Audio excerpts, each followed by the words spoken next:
All right, welcome everyone to today's webinar, Little Learners Big Questions, New Britannica Tools for Early Learning. My name is Chris Hines. I'm the Director of Customer Experience here at Britannica. With me, I have my wonderful colleagues, Mike Benson, one of our Customer Experience Managers, and Christy Bengali, our Curriculum Learning Specialist. You will hear from all three of us throughout the course of the next half hour or so as we talk about our early elementary and young children level of Britannica School and Britannica Library, as well as some really good resources for your younger learners. So before we jump into our content, we always like to lead off and talk a little bit about who we are. Sometimes in the pregame show like to do some Britannica trivia and ask people when Britannica was initially published, when the first edition was published. Spoiler alert, it was about 257 years ago. So we're a company that's been around for a very long time. But our education uh, part of the company, we are relatively young, especially compared to the company as a whole. But our purpose as Britannica Education is really to foster curiosity, ignite curiosity, and foster the love of learning for students. So we do this through a few key ways. First, we have a very diverse collection of digital solutions. So today we'll be talking about Britannica School and Britannica Library.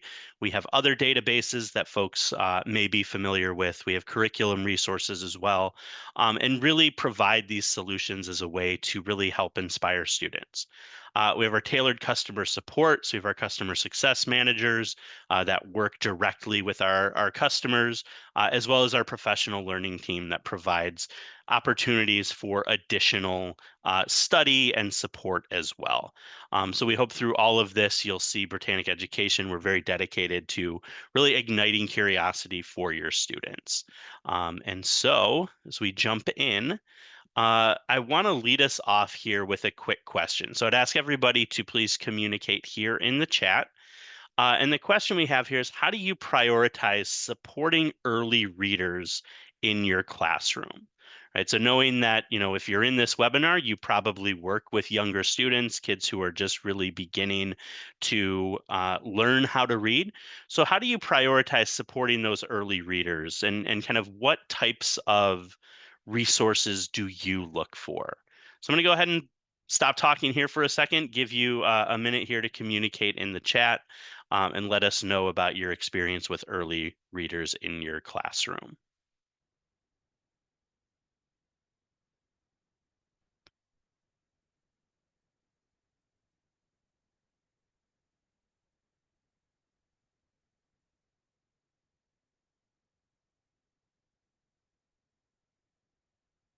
Awesome. So you use decodable readers, high interest readers, direct instruction.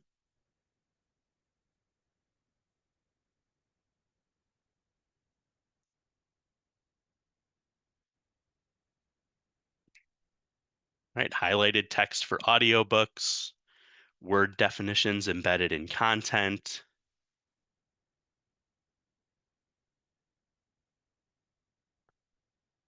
At a public library, looking at all levels of reading, looking for resources to help families in homeschooling groups. Absolutely.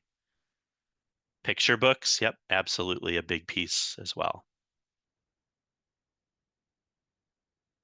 Effective to have short, concise bursts of text instead of paragraphs for them to wade through when teaching research. So absolutely. And I think what you'll see as we go through our early elementary and our young children level is we touch on a lot of those things, right, in this resource. So thank you for sharing. Appreciate everyone's feedback. And let's go ahead and jump into how Britannica supports early learners. So I'm going to kick this over to Christy. She's going to talk a little bit about how we develop our content to help support younger learners.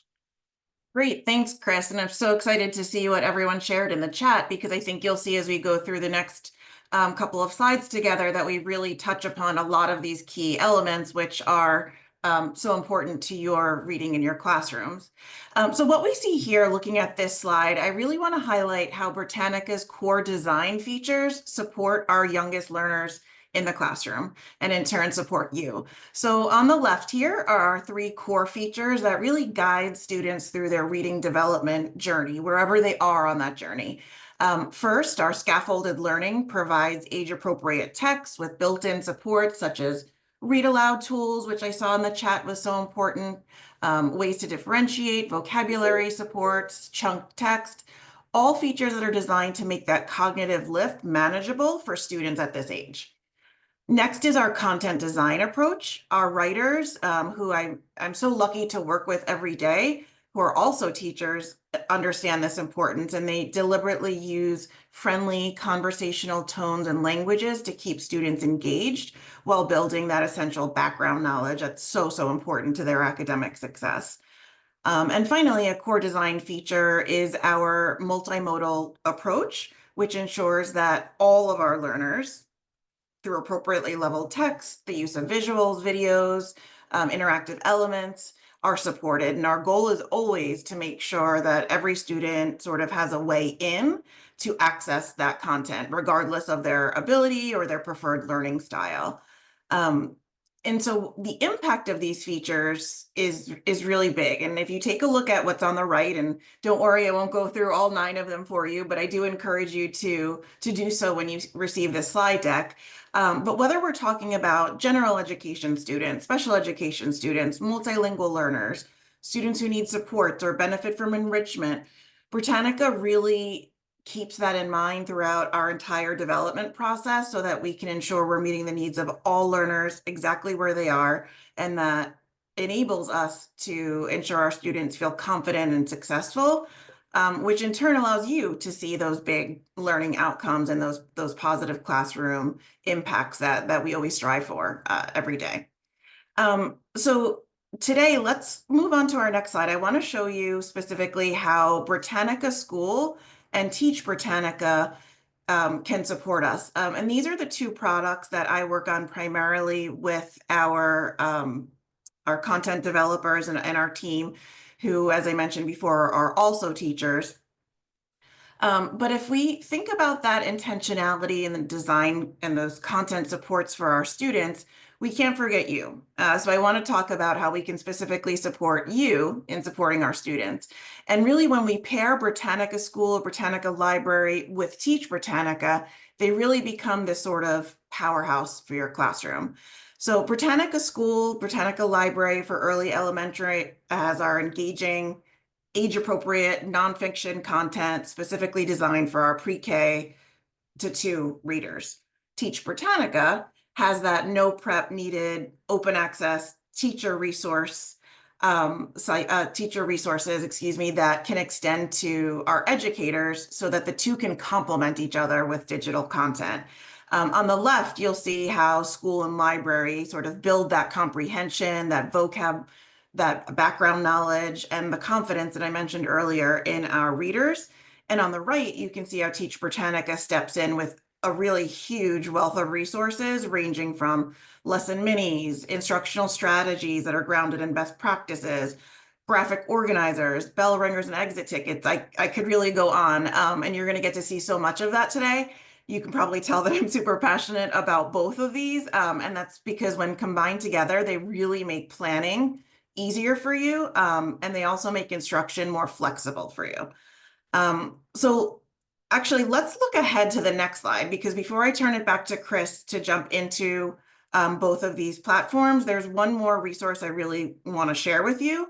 And you'll also be getting a copy of this when you receive our post-webinar bundle. But what you're looking at here is a newly developed early elementary content catalog.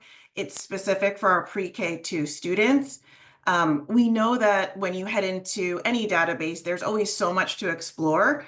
And we really, as teachers, don't have time to do that. We wish we did, but the reality is we don't have that luxury. So we really tried to do some of that heavy lifting for you to save time. And this catalog organizes all of our early elementary content from Britannica School, Britannica Library, by category, and it shows you exactly how it connects and pairs with Teach Britannica. And you're going to see a model of that in a little bit with Mike. So we're going to show you an example of how the two can pair, and we also want to provide you with an additional resource for you to be able to do the same. There was always some keywords that I loved hearing when I went to any sort of professional learning workshop, and that was low prep, high impact. And what's really great about these resources, which you'll see today, is that they're really even better than low prep. They're virtually no prep, but with that same high impact. So with that said, I think I've probably spoken a little bit too much there, but it's a good time, I think, to pass it back over to Chris to really show you what these products look like on the inside. Christy, I don't think it's possible for you to talk too much. You speak very eloquently and always appreciate your insight into how this content is developed and how intentional Britannica is with the way that we've put all of this together. At the end of the session, as Christy mentioned, you'll get our content catalog. We'll also share out all of our social media pages as well. That's where we push a lot of this information out to folks as well. So you get Britannica updates, weekly activities, monthly content calendars, all sorts of upcoming events and webinars similar to this one, as well as our free resource Friday, which is really going to highlight a lot of these great Teach Britannica resources. Just so everyone knows, when we go into Teach Britannica, this is an open access website to all. It pairs really well with our Britannica content. And so you'll see an example of that as we move forward. But like Christy said, we'll go ahead and jump into our tour. So just a little bit to level set before I jump into the platform itself. The early elementary young children level, we have over 650 articles. We are constantly adding more content to this resource as well. All of these are available in both English and Spanish. And I'll explain why that's important when we get into the resource itself. But we do have a Spanish-English toggle to really help promote language acquisition for multilingual students as well. Coming soon, we will be upgrading our page layout. You'll have some enhanced media galleries, as well as having our inline visuals. A lot of the things that you mentioned, chunking text to make it easier for students to process as well. So let's go ahead and jump in. So you may see, and first I'm going to go to our Britannica Library homepage here. Some of you may be familiar as Britannica Library users. You may be current subscribers to Britannica and only have a certain subset of the different levels of content here. But in Britannica Library, whether you have access through a district, whether you have access through your own organization purchasing, or if you have access through a state account, it's really easy to add our fourth level here, the young children level. You'll see the same thing here when I go into Britannica School. A lot of folks may be familiar with the elementary, middle, and high school levels. And if you have that through a state contract, we can also work with you to very seamlessly include the early elementary content as well, which is really built for these early readers in pre-K through grade 2. So let's go ahead into this early elementary level. And everything you see here with Britannica School is going to match the young children level of Britannica Library as well.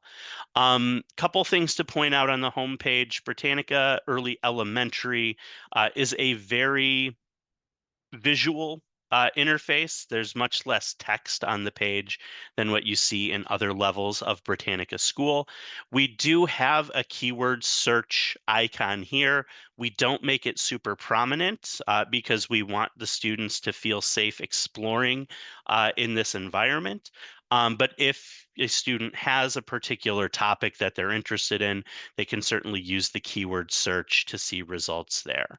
But we really do encourage students to browse through our different tabs here. If students are unsure of what these mean based on the icons themselves, they can click on this little icon here. Nature. And they can have that topic read aloud to them. As I scroll further down the page, we'll also go into our section of pictures and videos so that students can kind of browse those as well.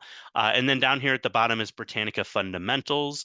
This is where we have a read aloud section. Students can explore different biomes of the world. We have a little game show with a cartoon otter game show host to help teach young learners math and ELA skills, as well as a creation area for students to do their own masterpieces in kind of a Britannica version of the paint tool that students may be familiar with.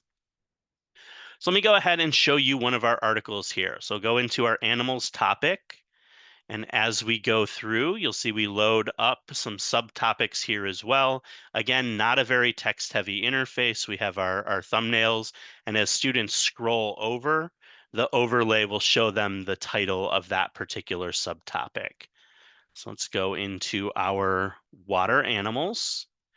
And here we're now presented with a series of articles. Again, very little text here for students to just kind of explore these different concepts. Let me go into this article here about jellyfish and show you some of the cool article tools that are really built to help these younger readers. So again, someone mentioned picture books, mentioned having, supporting imagery here. Students can scroll through any associated images or videos that go along with this particular article. They can actually jump to the part of the article where this content is highlighted. Our editorial team is typically very intentional with the way that they place this content within the articles themselves. But scrolling all the way down to the bottom, you can see they are small chunks of text, not the kind of, for lack of a better term, wall of text that some students are presented with sometimes. We want to make sure that they're small bite-sized chunks that are easy for students to read. One point about all of the media content here, if I wanted to see a larger resolution, I can click and see a larger overlay here. With all of our video content as well, you can go ahead and click. This will play directly in the browser so that you can have students explore and see this highlighted as well. And a couple things to point out in the video itself. Jellyfish are not actually fish. So we do have the closed captions toggled on. You can go ahead, you can actually adjust the settings here. So if you have students with an IEP or a 504 plan who require those closed captions presented to them in a different way, whether it's a different color, different size, different font type, that makes it easier for them to process, you can go ahead and adjust those subtitle settings. With your subscription, all of this content is also rights cleared for educational use. You can actually download the videos to your device. You can embed them into your presentations, your Google Slides or your PowerPoints, and you can share those with students that way as well.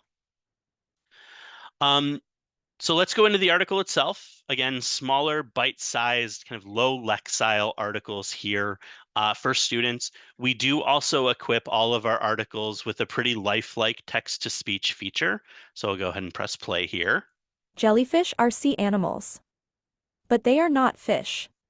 And the thing I like about this is that it highlights each individual word as it reads aloud so that students can really follow the text and the speech as well, and really start to put that all together as they're listening to the text read aloud to them. All of our content here on the left side, you can see all of our different tools. So you can print hard copies of content for students. We do have a citation tool here. It is never too early to encourage students to cite their work properly and ethically. So you can easily pull down the citation and copy that into a bibliography. You can adjust the font size up or down as needed. And you can translate into over 100 languages using Google Translate. So if I go into Arabic, you can see now the whole page has been translated. Again, this is machine translated by Google. If I hover over the sentence here, you'll see this highlighted content with the original English text as well. The last thing I wanted to point out in our articles here is our English to Spanish toggle. The difference between this and using the Google Translate icon is that this is human translated. So this is not translated by machine, by Google Translate, but this is translated by the Britannica Spanish editorial team. The nice piece here is that this means that not only is all of the content on the page translated, we also have all of our video content translated into Spanish as well. So you can see that this is now Las medusas en realidad completely translated into Spanish for students. And then our read aloud feature here works as well. So if I go ahead and click play. Las medusas son animales marinos, pero no son peces. So you can see that the read aloud function works with the Spanish translation also. So those are the article highlights. Let me just really quickly go back to our early elementary homepage, show you the picture and video browse again. Designed to be a very browsable interface here, a safe place for students to explore, and they can approach the same 6 topics that they have for our article pages. See all of this content highlighted, again, built in kind of this scrolling environment that is optimized for both desktop and tablet browsing as well. And then students can see our video content here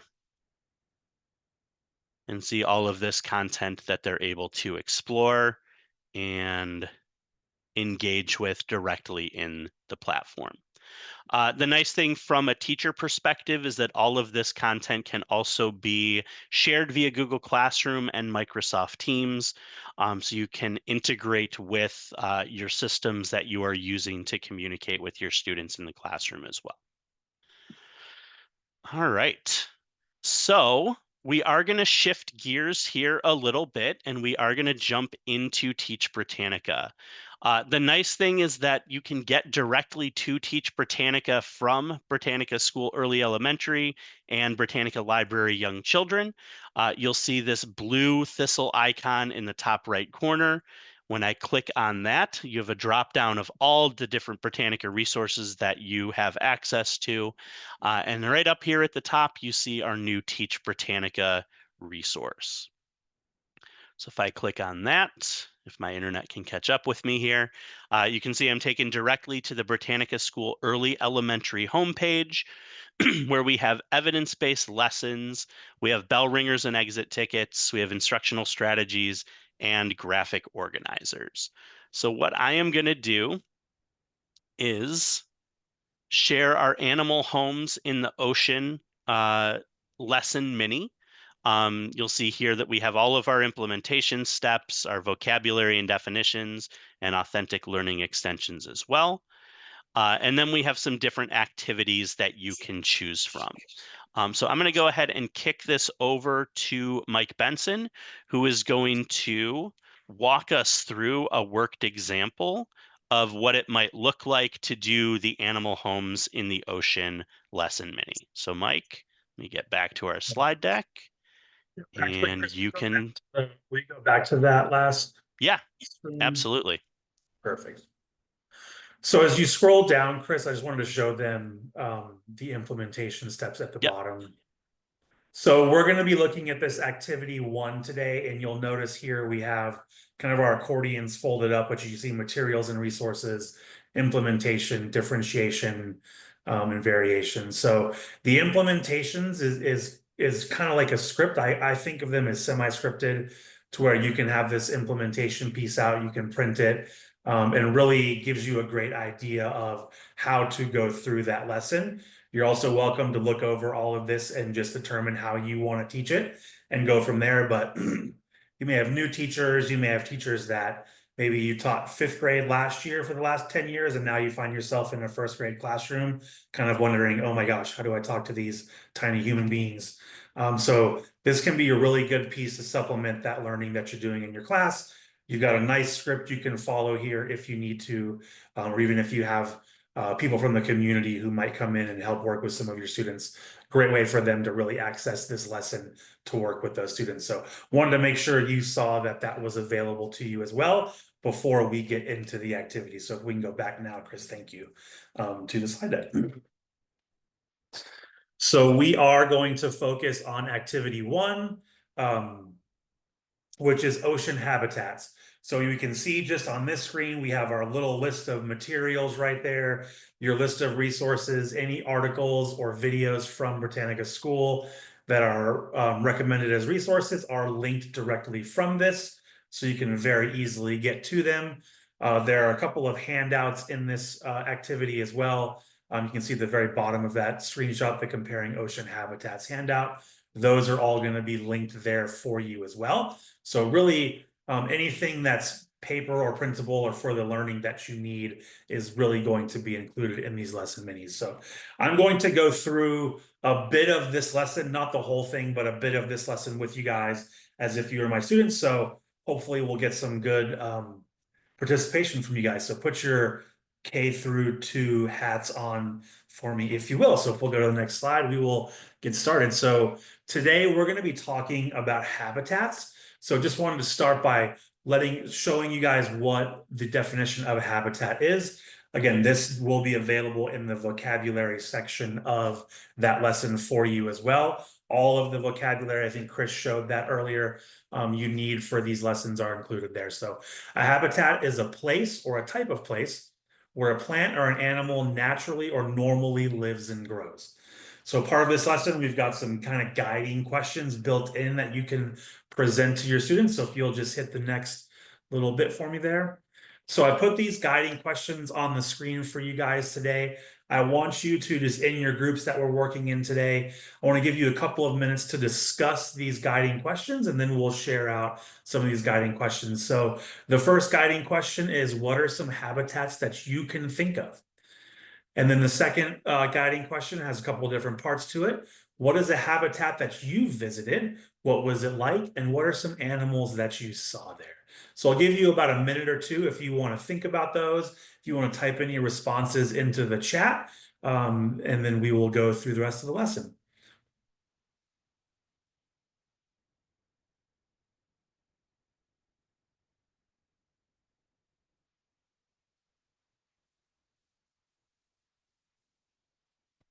So, and I'll kind of start us off with sharing. I live in Denver, Colorado right now, so I've spent a good amount of time in some mountain habitats. So, seeing a lot of really interesting animals, some mountain goats. That on some of the mountains you can get a little too close for comfort too.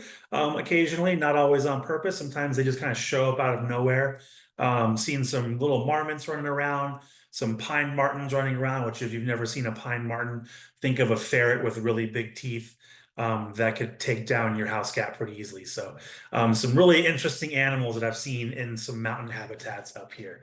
So salt marsh, that's a really good habitat. Ocean, desert, forest, those are some great ones you've been to. Grasslands, awesome. So as you think about these, what are some of the animals, maybe some plants that you've seen there that you thought were really interesting?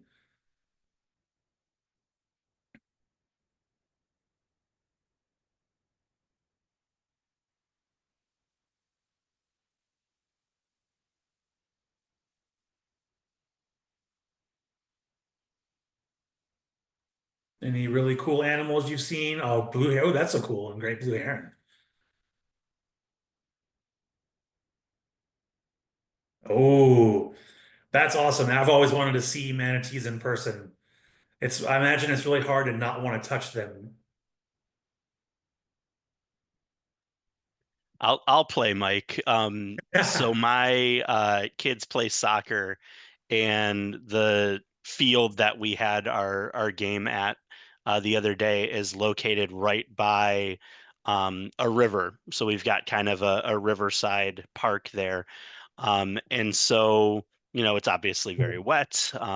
But one of the cool things is we've noticed in the middle of the game, I've looked up and I've seen a bald eagle circling over our Ooh. soccer field. So combining our habitat, our animals, and also a little bit of patriotism in there as well. That's very cool. That's awesome. Yeah. Ooh, a howler monkey in a rainforest. That's really cool. All right, so those are some really great examples of some habitats and some animals that you've seen there. So today we're really going to focus in on some ocean habitats. So if you'll go to the next slide for me, Chris, I'm going to pass out. So this is a handout that you would be able to pass out. You see, you have the blank version that you see here. There's also one where the labels are filled in for the teachers as well, just so you know what those are. So I would pass these out to my students. So I want you to take a look at the 6 different habitats that you see here. We've got some guiding questions for this as well that I'm going to put up. So if you'll hit the next little arrow for me there. Awesome. So we've got 2 guiding questions for the handout. So how are these habitats the same? So just look at these 6 habitats and I want you to think about how are they the same and what do you see about them that you see that how they're different. So I'll give you about a minute or so to think about that. And if you want to drop your thoughts in the chat, that would be wonderful.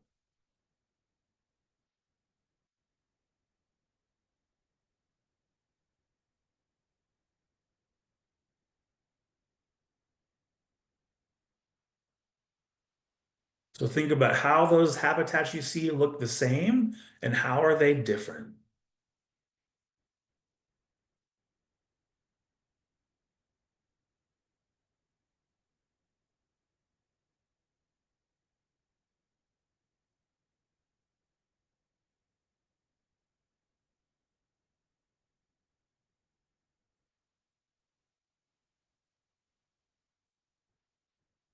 So right off the top, I can see that they all have water in them, obviously, since we're looking at ocean habitats.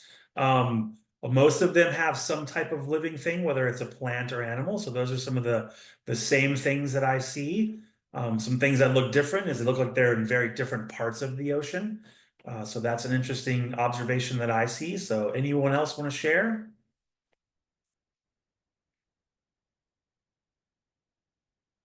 Everyone's ready for lunch apparently. So we'll go ahead and move on. So now we're gonna label these ocean habitats together. So that first one on the top right. So if we want to hit the next arrow, so we can see that is a tidal pool habitat. So if you want to label your handout tidal pool, then the next one going across is going to be our coast habitat. Then next we have our coral reef. So this is one that's probably going to be very colorful, right? A lot of really good coral, probably some little Finding Nemo down there. So that's going to be a fun one as well. If we go to our next habitat, a mangrove. So I got to see one of these in Costa Rica a couple of years ago when I was down there at one of their national parks. So really interesting to see the mangrove. They look interesting, but I feel like I'd be really scared in one, not knowing kind of what's below me. Then next we have a little kelp forest. I feel like this looked like something out of Harry Potter when I'm looking at one of those scenes where they had to swim down and rescue their friends. And then our last one is the deep ocean, which I'm sure is a very interesting yet scary place down there. So we've labeled these together. So now we can really start to think about these as we move into the next steps of our lesson. So if we go to our next slide, a second handout that goes along with this is going to be our Comparing Ocean Habitats handout. So this one will have all of those habitats represented. After we go through this and we look at each of the different habitats that are represented on the handout, we're now going to have the students in groups go to a couple of the different articles that are related to this activity in Britannica School. So they would go to the oceans article. And Chris, if you click on that image, it'll actually take us to that article. So you could share this article with your students however you share things with them, whether that's links, if they have their own devices, or you could pull it up here. And now we would give those students time to really go in there and look through the article, read the article. If they need to use any of the accessibility tools to listen to the article, that would help as well. And then discuss those articles. And then from there, as they're learning and going through those articles and seeing those animals in those different habitats from that last handout we looked at, where they're able to color in the habitat, we would then ask them to now draw animals they would see in those habitats into those handout pages that we have there. So that was just a really quick run through of most really of that activity. So what do y'all think about that? Any, what are some thoughts you have as you see going through that and how it's really set up kind of step by step for you to go through that?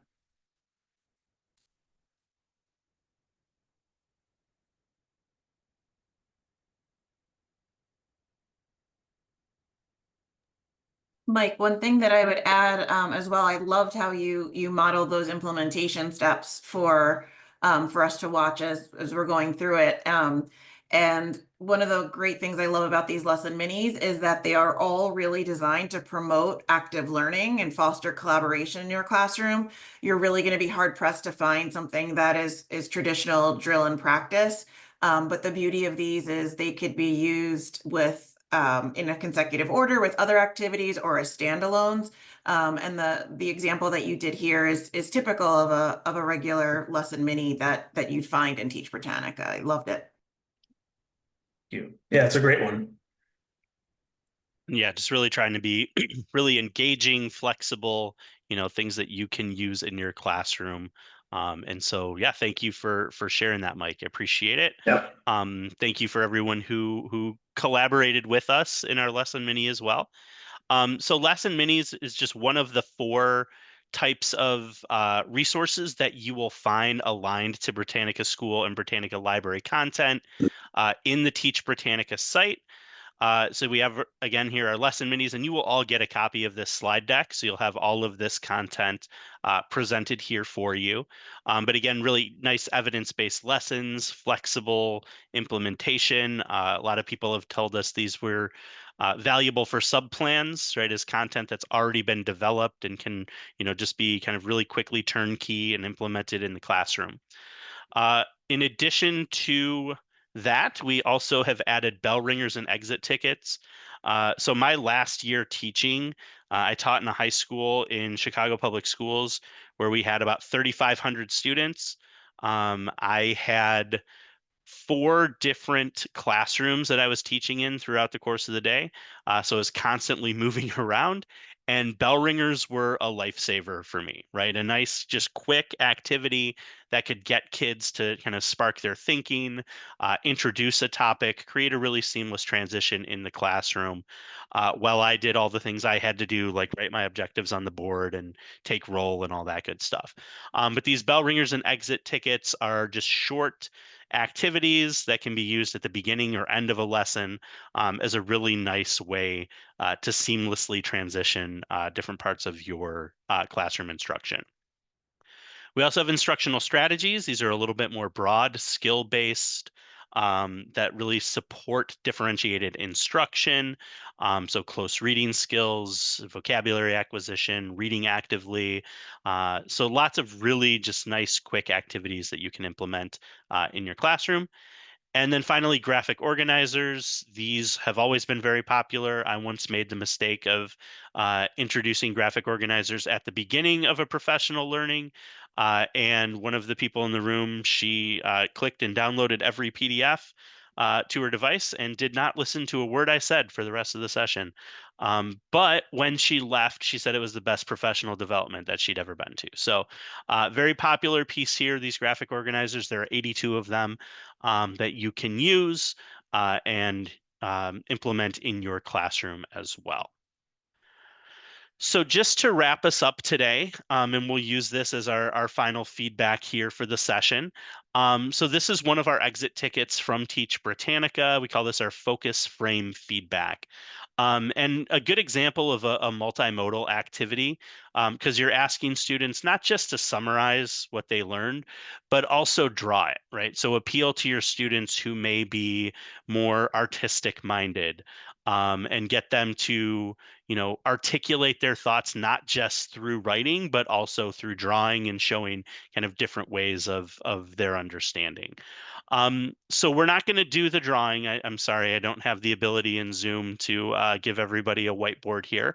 But what I'll ask is that everyone in the chat, if you could just write down what's the most important thing that you feel you learned today, and then reflect on why it's important for you to learn about that in our lesson today. So for those of you that are watching the recording, I'll go ahead and wrap things up here.